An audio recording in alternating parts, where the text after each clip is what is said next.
Newton's third law, Newton's 3 లా, review 1999 నాటి నేపథ్యంతో రూపొందిన crime investigative thriller movie.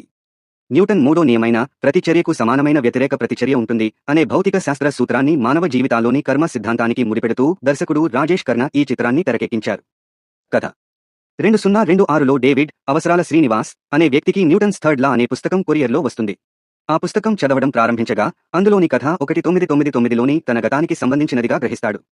1999లో జ్యోతి నేహా పఠాన్ అనే మహిళ రోడ్డు ప్రమాదంలో మరణించగా అదే సమయంలో వినయ్ త్రినాథ్ వర్మ అనే ఇంజనీరింగ్ విద్యార్థి బిల్డింగ్ పైనుంచి పడి చనిపోతాడు.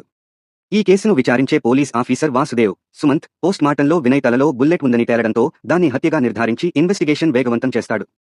అసలు వినయ్ చావుకి జ్యోతి యాక్సిడెంట్కు ఉన్న లింక్ ఏంటి? స్టీఫెన్ మెర్క్యూరీ, జగపతి బాబు పాత్ర ఏమిటనేదే మిగతా కథ. ప్లస్ పాయింట్స్: పోలీస్ ఆఫీసర్గా సుమంత్ చాలా సెటిల్డ్ మరియు మెచ్యూర్డ్గా నటించారు. 1990ల కాలం నాటి వాతావరణం, సినిమాటోగ్రఫీ మరియు నేపథ్య సంగీతం సినిమా థ్రిల్లింగ్ ఫీల్ను పెంచాయి.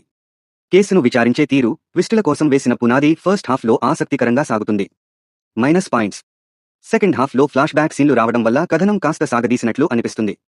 చివరి 15 నిమిషాల్లో ఒకేసారి అనేక ట్విస్టులు రివీల్ చేయడంతో ప్రేక్షకులకు కొంత అయోమయం కలుగుతుంది. జగపతి బాబు పాత్రకు ఇంకాస్త బలమైన ముగింపు ఉంటే బాగుండేది.